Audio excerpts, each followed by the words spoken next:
Je m'appelle Dominique Autier-Derian, je suis vétérinaire comportementaliste et je suis également éthologue, qui est la science du comportement animal. Et cela fait plus d'une vingtaine d'années que je m'intéresse aux questions suivantes. Qu'est-ce qu'une maltraitance animale? Où commence une maltraitance animale? Où placer les limites? Et dès lors qu'on a placé ces limites, quels sont les signes qui permettent de détecter une maltraitance chez un animal, quelle que soit son espèce, et quelles sont les similitudes qui existent entre les maltraitances commises envers les animaux et celles commises envers les humains. Ce sont ces sujets que je développerai dans mon exposé, pour lequel, plutôt qu'un titre, j'ai préféré mettre une image qui est apparemment sympathique et encourageante, je dirais, mais qui, en réalité, cache une réalité clinique, vétérinaire, très différente. Dans les textes réglementaires de protection animale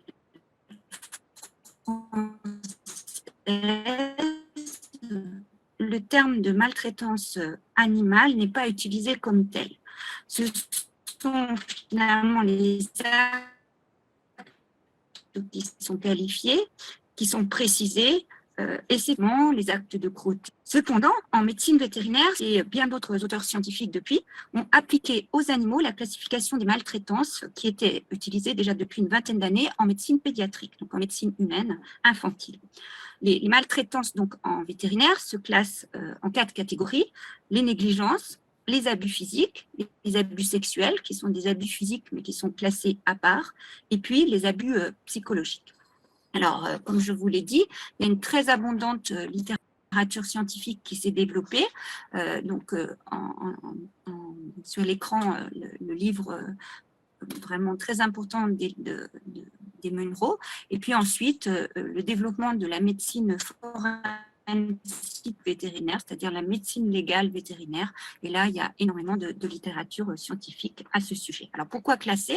Parce que effectivement, ça permet de savoir comment détecter les signes de maltraitance pour bien sûr en mesurer les conséquences sur l'homme, voire pour en mesurer les conséquences sur l'animal, voire sur l'homme, et puis pour apporter aux magistrats les éléments pour vraiment pouvoir apporter des preuves tangibles sur ces cas cliniques.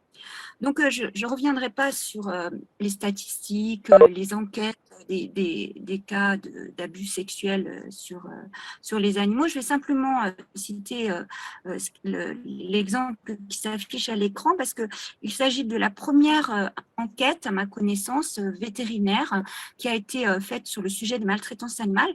C'est une thèse que je suis fière d'avoir initiée et encadrée avec le professeur Denise Rémy. Donc, c'est la thèse de Marine Fouquet, qui date de 2011. Donc, vous voyez que c'est assez tardif, finalement, comme qualification des maltraitances animales en médecine vétérinaire, donc en France. Et vous voyez que les abus sexuels ont quand même, par rapport à l'enquête qui avait été faite auprès de 228 vétérinaires, une importance significative. Donc, vous trouverez toutes les réponses à l'occurrence des abus sexuels par une revue de littérature qui a été faite par notre consoeur Marjolaine Baron dans la thèse qui s'affiche à l'écran. Donc, quant à la question de où commencent les maltraitances, où placer les limites, il y a quelque chose d'extrêmement important en droit français, qui est la notion d'intentionnalité. On dit qu'il n'y a pas de délit, de crime et de délit, il n'y a pas de crime dans les sanctions de maltraitance chez l'animal, et on dit qu'il n'y a pas de délit, pour le lapsus, sans intentionnalité, sans intention de le commettre. Donc, tout ça pour dire que pour ce qui est des négligences et des abus psychologiques, les limites sont parfois difficiles à placer en termes de maltraitance animale. Et par contre, pour les actes physiques violents et pour les abus sexuels, il n'y a aucune ambiguïté. Et on viendra là-dessus. Pour les magistrats, tous les abus sexuels qui sont commis, toutes les actes sexuels, les pratiques sexuelles avec les animaux, toute pratique sexuelle, qu'elle soit ou non accompagnée de violence physique, doit être considéré comme une maltraitance. Je ne reviendrai pas dessus par les autres intervenants. Donc, c'est toutes les pratiques sexuelles diverses et variées qui vont du voyeurisme jusqu'à des pratiques beaucoup plus précises, qui sont sans ou avec violence physique, mais qui sont, quoi qu'il en soit, et je vais vous le démontrer dans les diapositives suivantes, quoi qu'il en soit, toujours associées avec une certaine forme de contrainte, donc une certaine forme de violence psychologique. Donc, pour les espèces animales, idem, hein, les espèces les plus utilisées, entre guillemets, pour les pratiques sexuelles sont le chien, le cheval, et puis d'autres espèces, alors des espèces extrêmement variées. Et, de la même façon, je ne reviendrai pas sur la variété des espèces utilisées pour ces pratiques, hein, qui utilisent des espèces d'ailleurs autres que les mammifères dans certains cas. Vous retrouverez tout ça notamment dans la thèse de Marjolaine Baron. Mais ce qui est l'objet finalement de mon intervention aujourd'hui, c'est quels sont les signes évocateurs de maltraitance et donc quelles sont les conséquences finalement de ces actes sexuels sur les animaux. Et quand il y a des conséquences à évaluer, elles vont l'être à la fois à court et à long terme.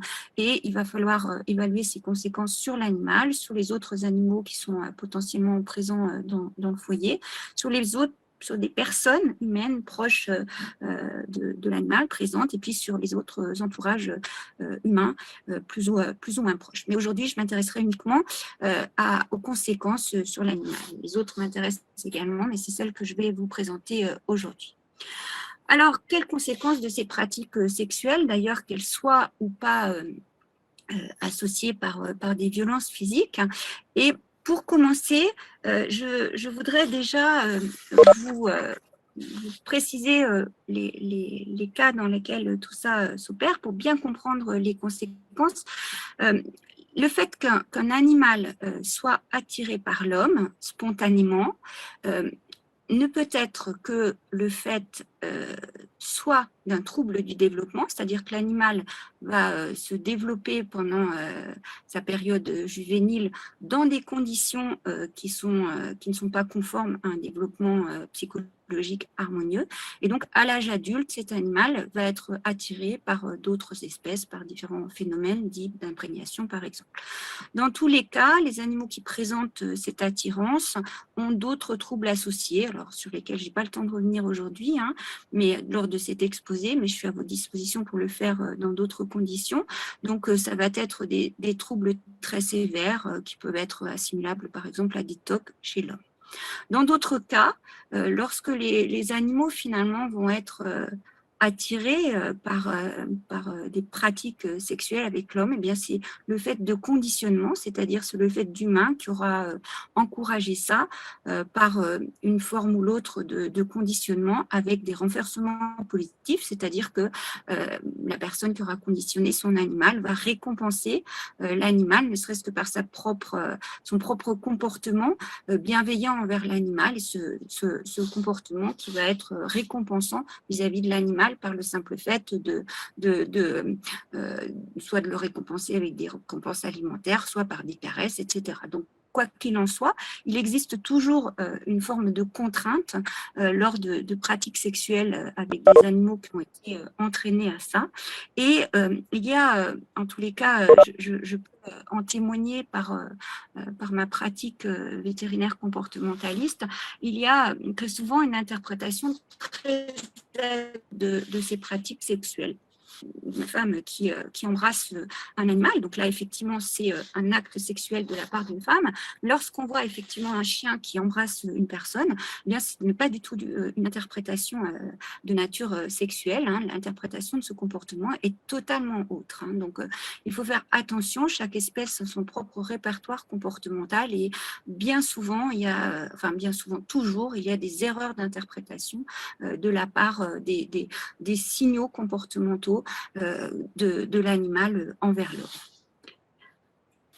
Ensuite, effectivement, par rapport à ces signaux, on peut retrouver ces chevauchements qui peuvent arriver très, très fréquemment. Et contrairement à ce que l'image à gauche laisse penser, ces chevauchements n'ont pas, dans l'immense majorité des cas, de connotation sexuelle. Ils ont une autre signification. Encore une fois, je n'ai pas le temps de revenir sur toutes ces interprétations, mais ce sont des espèces de mammifères, par exemple, et qui, encore une fois, est long terme, donc dans les deux cas, qu'il y ait ou pas des... Donc, lorsqu'il y a contrainte physique, encore une fois, je peux vous renvoyer sur les travaux d'une consoeur vétérinaire, une thèse que nous avions encadrée aussi avec Denise Remy, donc les travaux d'Hélène Berthaud sur toutes les lésions qui peuvent exister. Dans ce cas-là, il y a une abondante littérature en médecine légale vétérinaire à ce sujet, et il y a toujours associé des conséquences psychologiques sur l'animal. Dans le deuxième cas, c'est-à-dire où il n'y a pas de violence physique aux pratiques sexuelles, il y a toujours, à plus ou moins long terme, des conséquences psychologiques qui sont de différents ordres. J'en ai cité quelques-uns ici. Il peut y avoir une forme d'hypersexualité avec du priapisme. Par exemple, le priapisme, c'est des érections qui sont prolongées. Et donc, je peux vous citer le cas d'un animal, et surtout avec des douleurs physiques causées par ce priapisme extrêmement sévère. D'autres cas, c'est justement des chevauchements intempestifs. Pour le coup, là, des chevauchements par rapport à des animaux qui ont été entraînés à des actes sexuels, donc des chevauchements de nature sexuelle que l'animal va reproduire sur plusieurs autres animaux.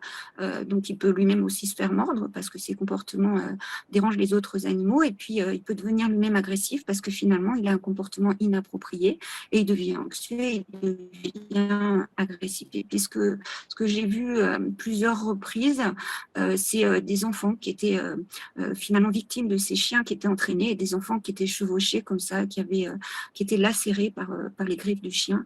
Et ça, les d'autres personnes vulnérables également, des femmes. J'ai eu des cas enfin, on m'a cité des cas de femmes qui avaient été également victimes de chiens qui, comme ça, entraînaient, les chevauchaient de manière intempestive. Donc, comme je l'ai dit, quoi qu'il en soit, il y a des troubles de la communication parce que finalement, avoir des relations sexuelles avec un animal, qu'elles soient ou non violentes, c'est accorder des prérogatives à un animal qui ne les comprend pas. Pour rappel, le Canis familiaris, l'espèce canine, par exemple, est la première espèce qui a été domestiquée par l'homme il y a plusieurs milliers d'années. Et tout au long de l'évolution, l'espèce a évolué conjointement à l'évolution humaine et donc c'est spécialisé d'une certaine mesure, mais en tous les cas, il n'y a pas eu justement de spécialisation comportementale liée à des comportements sexuels. Et donc, ces comportements ne font pas partie du répertoire comportemental de l'espèce Canis familiaris, alors qu'ils ont développé des comportements dus justement à la domestication, mais pas ce type de comportement. Donc, effectivement, le simple fait d'entreprendre des comportements de nature sexuelle avec, par exemple, des chiens, finalement, les perturbe et peut les rendre profondément anxieux à plus ou moins long terme. C'est ça qui est compliqué, c'est que les signes d'anxiété n'apparaissent pas de manière sévère tout de suite. Donc, finalement, les auteurs d'actes sexuels ne s'en rendent pas compte. Et c'est plus tardivement que le chien devient anxieux avec, en général, une agressivité exacerbée qui est difficile à corriger. C'est vraiment des dommages qu'on va appeler durables, sévères. Donc, pour finir, le lien entre les abus sexuels commis sur les animaux et sur les enfants, vous aurez de la part de plusieurs intervenants l'écho de très nombreuses études qui sont faites dans ce domaine-là et qui montrent effectivement des liens de corrélation, sans forcément des liens de causalité, ils peuvent exister mais ils ne sont pas forcés. Mais quoi qu'il en soit, et là je parle uniquement d'un aspect vétérinaire, il y a énormément de similitudes d'un point de vue clinique. D'abord, des similitudes du point de vue de la nature des pratiques sexuelles sur des individus animaux ou humains vulnérables. Ensuite, le profil des auteurs d'abus sexuels, et notamment, enfin, point fil social d'ailleurs, hein, et également du point de vue de leur justification. Alors, ces justifications peuvent être, par exemple, sur l'idée qu'ils font du bien aux animaux, par exemple en stimulant certaines zones tactiles sensibles qui apportent de la satisfaction aux animaux. C'est un petit peu l'identique d'enfants qui seraient comme ça, de masturber de manière intempestive par des adultes, lesquels enfants développent de manière extrêmement tardive, hein, des comportements déviants. Donc, encore une fois, des effets qui peuvent être à plus ou moins long terme, avec un mal-être qui est bien présent, mais dont les signes psychologiques s'expriment très tardivement. C'est le principe des stress post-traumatiques, par exemple, hein. Donc, une autre justification, c'est que j'ai vue à plusieurs reprises, c'est l'idée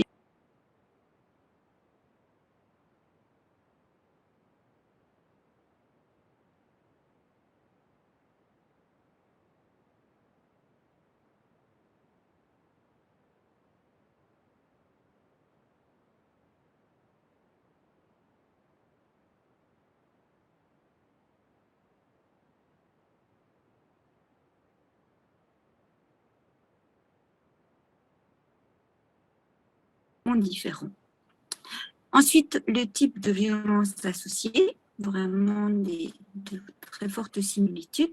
Le type donc de lésion qu'on va retrouver chez les animaux, ou le fait qu'il y ait une absence de lésion, mais des troubles psychologiques que j'ai déjà décrits, les facteurs de présomption, et puis les effets sur les animaux, je les ai cités, hein, avec jusqu'à l'euthanasie d'animaux qui sont soit effectivement trop abîmés par les lésions qui ont été causées, soit parce que effectivement on a dû les euthanasier parce qu'ils sont devenus trop agressifs, trop anxieux, et que les troubles sont beaucoup trop ancrés pour pouvoir être réversibles par des thérapies comportementales. C'est encore une fois le cas d'enfants qui sont victimes de viols et qui déclarent des troubles psychologiques extrêmement tardivement.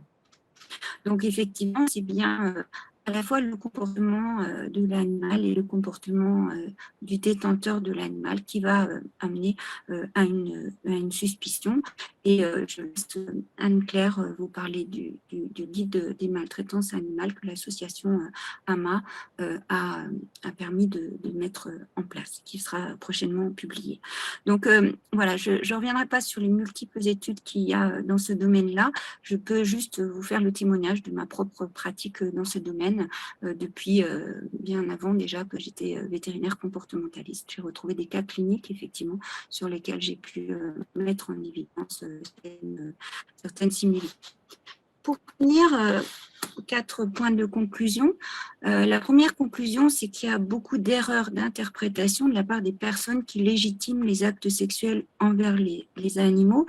Et notamment, on va avoir une fait de le légitimer par tous les exemples qui existent dans les différentes cultures dans le monde, hein, avec des représentations même dans des bas-reliefs qu'on va voir dans des églises, dans des temples de différentes religions, ou comme l'image qui s'affiche sur l'écran, hein, que j'ai prise cet été en visitant un château dans la Loire, des représentations, par exemple au Moyen-Âge, où il y a des accouplements entre l'homme ou l'animal, ou des personnages mi-homme, mi-animal. L'interprétation, elle est abusive dans la mesure où ces représentations sont finalement pour dénoncer ce qu'on appelait dans les époques précédentes la part d'animalité, la part de bestialité qui existe en l'homme. Donc c'était pour faire réfléchir sur ces sujets-là et pas pour légitimer ces pratiques sexuelles. Ensuite, la conclusion 2 qui est très ferme, hein, c'est qu'il y ait ou pas violence associée aux pratiques sexuelles. Il y a un consensus unanime de la part de l'ensemble de la profession vétérinaire, j'irai jusqu'à l'Europe, hein, je parle de ce que je connais, c'est-à-dire que toutes les pratiques sexuelles avec les animaux doivent être considérés comme des abus sexuels et donc comme des maltraitances animales. Et donc, la Fédération vétérinaire européenne a publié justement un texte, un position paper, une position très ferme des vétérinaires sur cette question-là, qui a été largement soutenu par l'Ordre national des vétérinaires, par le SNVEL, par toutes les associations professionnelles, par toutes les écoles vétérinaires, par l'Association des vétérinaires experts. Je n'en cite que quelques-uns qui sont les principales associations dans lesquelles je suis intervenue, et puis bien sûr l'association AMA. Donc effectivement, ne pas se méprendre par rapport à cela, quelle que soit finalement la bonne intention des auteurs d'actes sexuels. Et donc, numéro 3 découle de source, hein, c'est que le vétérinaire est l'interlocuteur privilégié pour avoir effectivement un discours sans ambiguïté, pour travailler en lien avec tous les autres professionnels, hein, dans une démarche une seule santé pour les hommes et pour les animaux. Aussi parce que depuis quelque temps, on peut avoir une levée du secret professionnel dans le cas de maltraitance avérée, mais que en règle quasi générale, avant de dénoncer des pratiques sexuelles, il y a une communication qui va être faite avec les personnes. Hein. À plusieurs reprises, on m'a demandé qu'est-ce que je risque d'attraper. Alors, on dit bien ça aussi clairement, hein, qu'est-ce que je risque d'attraper si je touche par là, etc. Eh ben, les risques sont clairs. Hein. Il y a des risques pour toute personne qui a des pratiques sexuelles avec des animaux, notamment des risques infectieux, des risques d'infection par des bactéries, par des virus, par des parasites, et notamment les infections virales peuvent causer, hein, comme c'est le cas pour plusieurs infections virales, peuvent causer des cancers, et le cancer du pénis, une des origines du cancer chez l'homme bien identifié, c'est effectivement les pratiques sexuelles avec les animaux. Puis je vous rappelle, ou je vous apprends qu'une souche du vaccin rage qui s'appelle la souche fleurie a été isolée, enfin a été développée à partir de l'encéphale de mademoiselle Fleury qui avait été contaminée par son chien lors de pratiques sexuelles, laquelle mademoiselle Fleury est morte effectivement de rage. Donc, le vétérinaire est encore une fois là pour vous aider à interpréter le comportement de votre animal. Donc, n'hésitez pas à nous solliciter. Et puis, la dernière conclusion, elle va dans le sens du colloque d'aujourd'hui, hein, c'est que plus que jamais, l'animal est une sentinelle des maltraitances humaines. Et je me suis permis modestement de rappeler un article que j'avais publié avec un psychiatre, Philippe Raymondet, en 2007, donc vous voyez, ça date, hein, et qui disait très clairement que dans les cas de zoophilie, le risque associé, hein, donc encore une fois, c'est un risque associé de pédophilie, ne peut être écarté. Donc plus que jamais, le dialogue est ouvert pour expliquer toutes ces questions-là. Je vous remercie et je laisse la place aux autres intervenants. Merci beaucoup.